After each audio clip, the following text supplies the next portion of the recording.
Good morning brothers, good morning. News आप सभी को पता है, फोर्ड फाइनली शट डाउन करी अपने प्लान्स, है ना। तो 2021 एक ब्लैक ईयर के टाइप में माना जाएगा, क्योंकि एक अच्छी कार मैन्युफैक्चरर कंपनी को अगर इंडिया से जाना पड़ रहा है, तो उसका जो बिगेस्ट रीज़न है, जहां मेरे ओपिनियन में, वो है हम एज ए कंज्यूमर। क्योंकि हम लोग ना बहुत जिद्दी हैं, हमारी सोचने की जो क्षमता है वो खत्म हो चुकी है। हम लोग माइलेज और हल्की बिल्ड क्वालिटी और सस्ती कार के परे कुछ भी नहीं सोच पा रहे हैं। और जिसका रीज़न है, जो अच्छी मैन्युफैक्चरर्स हैं, जो अच्छी क्वालिटी, अच्छी बिल्ड क्वालिटी और अच्छी सर्विस जो देती है ना, उनको छोड़ के जाना पड़ रहा है। It's really really a sad day. लेकिन हम सबको समझ लेना चाहिए, कोई एक अच्छी कार मैन्युफैक्चरर कंपनी छोड़ के जा रही है, वी एज ए कंज्यूमर हमको ही हिट होगा। मार्केट में कंपटीशन कम होगा, जिसकी वजह से प्राइसेस में भी डिफरेंस होगा, क्वालिटी में भी डिफरेंस होगा। अब धीरे धीरे जो ट्रेंड चल रहा था सेफ्टी का, अच्छी बिल्ड क्वालिटी का, वो शायद गिने चुने ही ऐसे मैन्युफैक्चरर हैं जो ध्यान दे रहे थे। लेकिन फोर्ड के जाने के बाद वो जो ट्रेंड है ना, वो भी स्लो डाउन हो जाएगा। अब मेरा ये ओपिनियन है, मुझे लगता है कि फोर्ड काफ़ी सालों से स्ट्रगल कर रही थी। मुझे लगता है कि कुछ टाइम और वो स्ट्रगल कर लेती ना, जो धीरे धीरे जो मार्केट में ट्रेंड चेंज हो रहा है ना, उसके बाद उनकी गाड़ियां बिकनी शुरू होती, वो भी एक अच्छी तरह से स्टेब्लिश हो जाती। क्योंकि जो हमें फ्यूचर दिखता है ना, एजुकेटेड लोग सेफ्टी की तरफ बढ़ रहे हैं, अच्छी बिल्ड क्वालिटी की तरफ बढ़ रहे हैं, और जो मार्केट शेयर है ना, वो भी बढ़ रहा है, जो अच्छी बिल्ड क्वालिटी की गाड़ियां दे रही है, और जो बिल्कुल हल्की बिल्ड क्वालिटी गाड़ी दे रही है, वो उनका मार्केट शेयर डाउन हो रहा है। भले इसमें टाइम लगेगा, लेकिन धीरे धीरे हम लोग जा रहे हैं उस तरफ, उस रास्ते की तरफ। तो थोड़ा सा और शायद अगर वेट होता तो चीजें शायद चेंज हो सकती थी। नेवरदलेस जो डिसीजन लेना है, ऑब्वियसली हर किसी चीज की एक लिमिटेशन होती है। अगर वो लिमिट पार हो गई, तो उसके बाद फाइनली हर किसी को डिसाइड करना पड़ता है कि उन्हें आगे कौन सा स्टेप लेना है, और फोर्ड ने भी वही किया है। और जितने भी मैंने फोर्ड की गाड़ियां रिव्यू की है ना, मुझे लगता है 1 या 2% लोग जिनको छोटी छोटी इश्यूज हैं, उसका 98% लोग गाड़ी से, प्रोडक्ट से, सर्विसेज से दे रियली रियली हैप्पी। तो वो बता रहा है कि प्रोडक्ट वास्तव में कितना अच्छा है। अब बहुत सारों का सवाल ये था, जो फोर्ड ओनर्स हैं वो थोड़े शायद चिंतित होंगे कि सर्विसेज का क्या होगा, वगैरह वगैरह।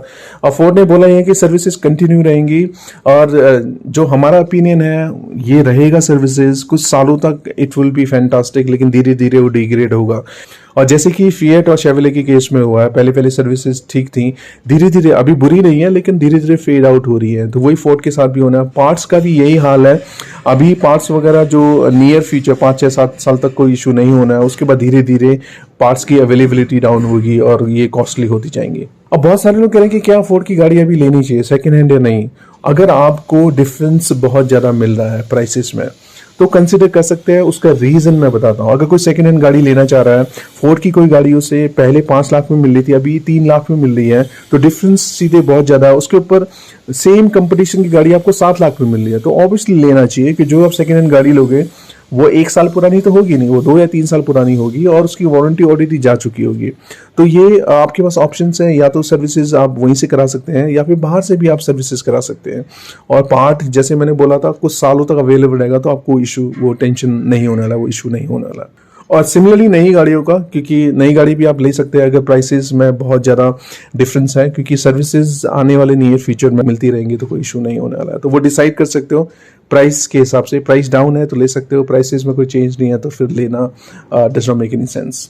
अब जो फोर्ड की स्टोरी है ना, अभी से नहीं 3 4 सालों से चल रही थी कि जाना है, नहीं जाने वाली है, अप्स एंड डाउन्स बहुत सारे थे। उन्होंने पार्टनर्स ढूंढने की कोशिश की थी, महिंद्रा के साथ टाइप भी हुआ था, लेकिन बहुत सारी चीज़ें नहीं चल पाई, क्योंकि ऑब्वियसली अगर एक कंपनी स्टैब्लिश है, दूसरी उसकी हेल्प मांग रही है, तो जो स्टैब्लिश कंपनी है उसके जो टर्म्स एंड कंडीशन बहुत हैवी होंगे, है ना, वो अपने आप को ऊपर रखना चाहेगी, तो वो भी सक्सेस नहीं हो पाया। उन्होंने बहुत सारे और मैन्युफैक्चरर को कनेक्ट किया था, लेकिन आपको पता ही है, जो जैपनीज हैं, कोरियंस हैं, उनका बहुत बोलबाला है, उनका मार्केट शेयर काफ़ी अच्छा है, तो वो लोग partnership obviously they will not do it. Similarly अगर हम बात करें जो नई कंपनी उभर के आ रही हैं, जो इंडियन मैन्युफैक्चरर्स हैं, उनकी कंडीशन अभी मार्केट में बहुत सॉलिड है, तो शायद उन्होंने भी डिसाइड किया होगा कि हमें नहीं करना चाहिए, तो उन्होंने भी कुछ नहीं किया। तो फाइनली फोर्ड को डिसाइड करना पड़ा, bye bye India, we are living now. अब मुझे कभी कभी मेरा ओपिनियन ये होता है कि जैसे कि देखो, पहले जो मार्केट शेयर था, जो और कंपनीज हैं जो हल्की बिल्ड क्वालिटी, उनका ज़्यादा था, लेकिन धीरे धीरे जैसे ही लोग एजुकेट हो रहे हैं, लोग समझ रहे हैं कि अच्छी बिल्ड क्वालिटी का महत्व क्या है ना, तो लोग उस पर शिफ्ट हो रहे हैं। तो देखिए, मार्केट शेयर भी चेंज हो रहा है धीरे धीरे। I know it's not gonna be done overnight, but it will take time. तो वो चीज़ें हो रही हैं। तो मुझे लगता है कि थोड़े साल और सस्टेन कर लेते तो शायद फिर बाद में एक अच्छे पैर जम जाते फोर्ड के, क्योंकि जैसे कि आपको पता है अच्छी बिल्ड क्वालिटी, बहुत सारे अच्छे और एजुकेटेड कस्टमर हैं फोर्ड को चूज़ करते हैं। एनीवेज यही था फोर्ड के बारे में। आप लोग अपना ओपिनियन जरूर बताइएगा। पहली बार फोर्ड को जाना पड़ा, इट्स रियली नॉट गुड। अपना ओपिनियन दीजिएगा। और जो फोर्ड के ओनर्स हैं सर्विसेज में, वो भी उनको, आपको क्या लगता है कि क्या होने वाला, पार्ट्स वगैरह, और किसी को नई गाड़ी लेनी चाहिए तो या फिर सेकेंड हैंड फोर्ड लेना चाहिए या नहीं लेना चाहिए, ये सब आप लोग कमेंट में बिल्कुल डिस्कस कीजिएगा। उससे होता क्या, जैसे भी कमेंट में आप लिखोगे तो बहुत सारे लोग जुड़ते हैं आपस में, एक दूसरे से आप बात करोगे ना तो बहुत सारे जो चीज़ें हैं वो खुल के आती हैं। तो जरूर कमेंट कीजिएगा। आपसे दोबारा मिलते हैं ऐसी किसी वीडियो में। Till then take care, be humble, be polite and bye bye.